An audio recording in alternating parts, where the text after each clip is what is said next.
Assalamu alaikum qirg'iz elim. Assalamu alaikum құрметті біздің президентimiz Садыр Рысбайке. Сізге рахмет, Алла разы болсын. Менің қайырылымды жібере тастамадыңыз. Сізге үлкен рахмет, Алла разы болсын. Мен сізге деген құрметім бұдан ары тағы ашты. Рахмет, менің сол жолдауымды қабылдап, менің жұмысым алға жүріп жатыр. Алматыда консулдығы байкелеріне рахмет, жәрдем беріп жатыр. Барша жұмыстарымды өз қолына алды. Баршаңызға рахмет қолдағаныңыз үшін. Ассаламу алейкум, рахмет.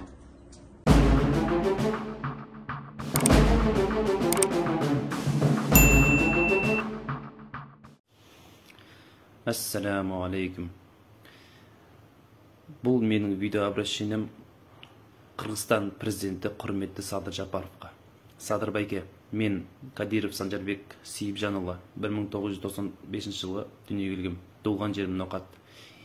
2002-де апам мен атам ажырасып, мені атам Қазақстанға келіп, 2 жасымнан беріп Қазақстанда қалып қалғам. Қолымда ешқандай документім жоқ. Бір ғана документім бар. Ол куәлік, свидетельство рождением бар. Қырғызстан посольствоға барсам, ол посольство маған ешқандай реакция жасамай жатыр. 5 жылдан беріп барам, ешқандай көмек болмай жатыр. Садыр байке, мен сізді жақсы адам деп білем. Сіздің істеп жатқан Қырғызстан үшін жақсылықтарыңызды көріп, маған да иншалла осы видеоны обращение жасасам, маған да жәрдеміңізді беретін шығар деп бір үмітпен осы обращениемді жасап жатырмын. Садыр байке, өтінемін, маған жәрдем беріңізші. Мен Қырғызстанға барғым келеді, Қырғызстанда өмір сүргім келеді. Қырғызстан үшін бір салымды қосқым келеді. Армияға барғым келеді, өзімнің отаным алдында борышымды өтегім келеді. Бірақ менде ондай мүмкіндік болмай жатыр. Мен Алматыдамын. Бір цехта біреудің қолында жұмыс істеп жатырмын. Қиналып кеттім. Садыр байке, осы видеоны көріп отқан болсаңыз, сіздің бір ауыз сөзіңіз мен өмірімді өзгертеді.